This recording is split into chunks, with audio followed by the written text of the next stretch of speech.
কাৰ্বি আংলং জিলাৰ 29 নং ৰাষ্ট্ৰীয় ঘাইপথ বন্ধ। ডকমকাৰ পৰা ডিফুলৈ যোৱা ঘাইপথ বন্ধ ঘোষণা কৰা হৈছে। বন্ধ ঘোষণা কৰিলে ডকমকা সংমণ্ডল গড়কাপ্তানি বিভাগে। অঞ্চলটোত কেইবাদিনো ধৰি হৈ আছে নেৰানেপেৰা বৃষ্টিপাত। নেৰানেপেৰা বৰষুণৰ পানী পাহাৰৰ পৰা এনেধৰণে নামি আহিছে আৰু পাহাৰৰ পৰা নামি অহা পানীৰ বাবে বন্ধ কৰিলে ঘাইপথ। পুৰণি ঘাইপথেৰে অৰ্থাৎ ডকমকা থানা হৈ যাবলৈ দিছে নিৰ্দেশনা। এক নিৰ্দেশনা ইতিমধ্যে জাৰি কৰা হৈছে, যিহেতু ঘাইপথ সম্পূৰ্ণৰূপে বন্ধ হৈ আছে। কাৰ্বি আংলং জিলাৰ 29 নং ৰাষ্ট্ৰীয় ঘাইপথ বন্ধ। ডকমকাৰ পৰা ডিফুলৈ যোৱা ঘাইপথ বন্ধ কৰা হৈছে। বন্ধ ঘোষণা কৰিলে ডকমকা সংমণ্ডল গড়কাপ্তানি বিভাগে।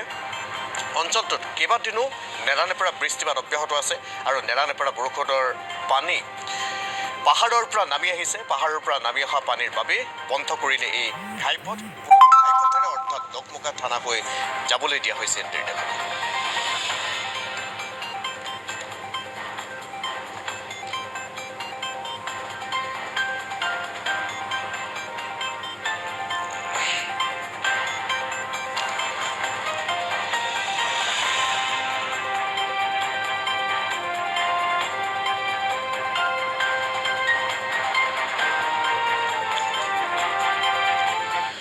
শ্ৰীভূমিত শোকাবহ এক ঘটনা সংঘটিত